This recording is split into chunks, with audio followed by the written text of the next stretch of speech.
1. Dezember 2018. Wir sind bei unseren bayerischen Nachbarn in Lindau auf der Haferweihnacht, der Weihnachtsmarkt von Lindau. Es ist wirklich schön mild, wunderschönes Wetter. Mal gucken, was hier los ist. Es sind schon viele Leute unterwegs, aber es fühlt sich hier an wie Frühling. Also bis später mal, ich berichte. Ja, mal gucken, massig Menschen. Jetzt haben die Hunger. Jetzt mal gucken, wo es was Gescheites zum Essen geht. Und dann noch ein schöner Glühwein. Und dann erzähle ich weiter. Jetzt guck auch da, ne? Da warnet sie sogar vor mir. So, und jetzt verdient der Maße ein Glühwein. Wunderbar. Knusperhaus.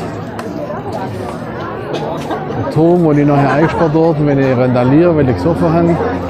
Hier Karussell, auch was für mich, aber wahrscheinlich noch ein paar Glühwein mehr, weiß ich sowieso. Churros, super lecker, spanisches Gericht, aber hier schon seit Jahren Tradition auf dem Lindauer Weihnachtsmarkt. Mega lecker, das passt voll zu dem Wetter. Und so sieht der Lindauer Haferweihnachtsmarkt von hinten aus, quasi Backstage. Wunderschönes Panorama, man sieht hinter im Hintergrund die Berge mit Schnee, traumhaft. Toll, wie die Sonne sich im See widerspiegelt. Wunderschön, romantisch, quasi, so richtig romantisch. Oder ist das der Glühwein? Das muss immer ein starker Kaffee sein, wenn gleich ein Schild für den Defibrillator daneben ist.